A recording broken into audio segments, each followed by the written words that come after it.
सोच रहे थे कि इतना रिजर्वेशन उन्होंने किया, लेकिन आपने आके वो लॉक हो गया था तो इसलिए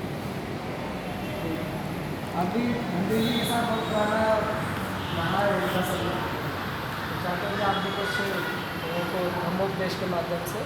साधु साधु साधु। जैसा प्रियदर्शी भंते जी ने बताया, और मैं दिल्ली 1980 में आया, तो 43 साल पहले की बात है। तभी मेरी भंते जी से मुलाकात हुई। आप में से बहुत सारे लोगों को पता होगा, भंते जी यहाँ से पहले पश्चिम बिहार पे, जो पश्चिमपुरी में बुद्ध विहार है, उस बुद्ध विहार पे भी निवास करते थे। बाकी कारण तो बने रहते हैं। फिर उसके बाद इधर आ गए। यहाँ 84 में 85 में श्रामणेरों के शिविर भी चलाए भंते जी ने। जो लोग आप लोगों ने भाग लिया होगा, नहीं लिया होगा तो मैंने आपके जो भी रिलेटिव हैं, अड़ोसी पड़ोसी हैं, उन लोगों ने भी अभी वो 84 में जो श्रामणेर बना हो तो समझो, मान लीजिए 10-15 साल का है और 40 और काउंट करो उसमें, ठीक है, तो वो 50 साल से ज़्यादा वाले हो गए। तो इस तरह से मेरा भंते जी के पास आना जाना रहा। और दिल्ली में आप लोगों ने सुना होगा एक पूसा इंस्टीट्यूट है एग्रीकल्चर वालों का। एग्रीकल्चर वाले यहाँ पे भी कई लोग जुड़े हुए हैं, भंते जी का वहाँ आना जाना रहा है। यहाँ आसपास भी रह रहे हैं, कोई रोहिणी में है, कोई बेगमपुर में है, कुछ मंगोलपुरी में है। तो इस तरह से हम भंते जी को पूसा इंस्टीट्यूट में भी बुलाते थे।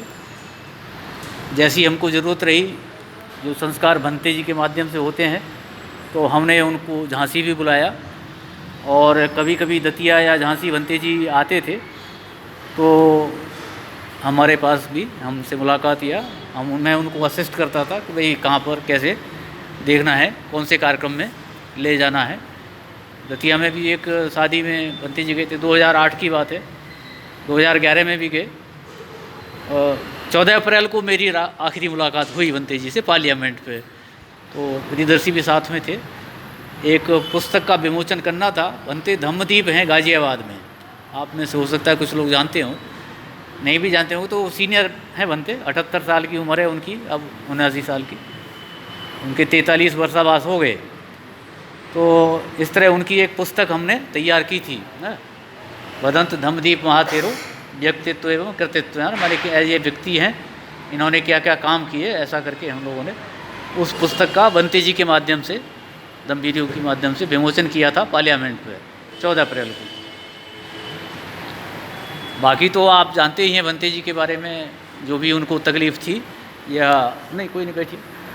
और सभी को लगभग जैसे जैसे उम्र बढ़ती है, कोई न कोई, किसी को आँख में दिक्कत होती है, किसी को कान में दिक्कत होती है, दांत भी थोड़ा थोड़ा काम करना बंद कर देते हैं, शरीर भी धीरे धीरे ये मतलब आप समझिए कि ये इंडिकेशन देने लगता है कि भाई अभी हमारा जो काम है वो अब पूरी तरह से काम नहीं हो पा रहा है। तो ऐसा भगवान ने जो भंते जी ने बताया, और भंते जी लोगों ने भी 4 दिन से बताया ही है आपको। तो 82,000 सुत भंते जी ने बताए, आप जैसे लोग और सब राजा महाराजा ने मिलके 2,000 बताए, तो कुल मिला के वो 84,000 हो गए। तो इस तरह 84,000 जो बातें हैं, सम्राट अशोक ने उन 84,000 बातों को और बड़े स्तर पे इतना फैलाया कि वो विश्व में उस समय भी फैला। और बाद में आप अच्छी तरह जानते ही हैं, अगर आधुनिक युग की बात करें तो अभी कल जैसे 14 अक्टूबर के दिन, 14 अक्टूबर 1956 को बाबा साहब डॉक्टर अम्बेडकर हुए हैं। उनको आप जानते ही होंगे, नाम भी सुना होगा, पढ़े भी होंगे आप लोग। तो उन्होंने इस बात को, माने धम्म को फिर से रिवाइव किया, क्योंकि जो उन्होंने खुद ही बोला कि देखिए जो बुद्ध के धम्म की बात है, वो ऊपर का पेड़ सूख गया, भले ही डालें सूख गई, लेकिन जड़ें एकदम हरी हैं। उन जड़ों को सिर्फ हमको सींचना है, ठीक करना है, वो फिर से फूटेगा। तो इस तरह से जो भी बुद्ध विहार आ रहे हैं, ये चीवरधारी दिखाई दे रहे हैं, इसमें बहुत बड़ा योगदान बाबा साहब डॉक्टर अम्बेडकर का है।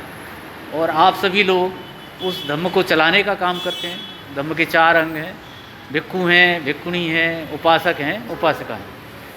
तो ये चारों मिलके, अभी भिक्खुणी कल तो दिख रही थी, वो दिल्ली में भी कुछ भिक्खुणियाँ हैं। वैसे दूसरी जगह अभी नॉर्थ इंडिया में, माने उत्तरी भारत में अभी भी भिक्खुणी कम है। महाराष्ट्र में कुछ भिक्षुणी आ गई हैं। आप में से बहुत सारे लोगों को पता होगा, स्पेशली जो महिलाएं हैं वो भी अपने को एक बार सोचें कि भाई हमको पूरे टाइम नहीं हम रह सकते, तो कुछ दिन के लिए श्रामणेर बन के रहें। एक निष्क्रमण पारमिता, तो निष्क्रमण पारमिता के लिए आपको कुछ समय के लिए, अब आपकी मर्जी है कितने दिन आप रहना चाहते हैं।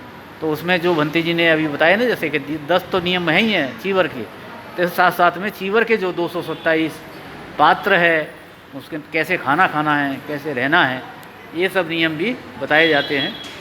तो और आप जो पुरुष लोग हैं वो भी इस बात को थोड़ा सोचिए कि अपना खुद भी समय दें, और साथ साथ में जो घर की महिलाएं हैं, लड़की है, उसको भी धम्म में आने के लिए आप जब टाइम देंगे, परमिशन देंगे, तो फिर वो लोग भी आने लगेंगे। इन्हीं बात के साथ आप सभी का के लिए मंगल कामनाएं, साधुवाद।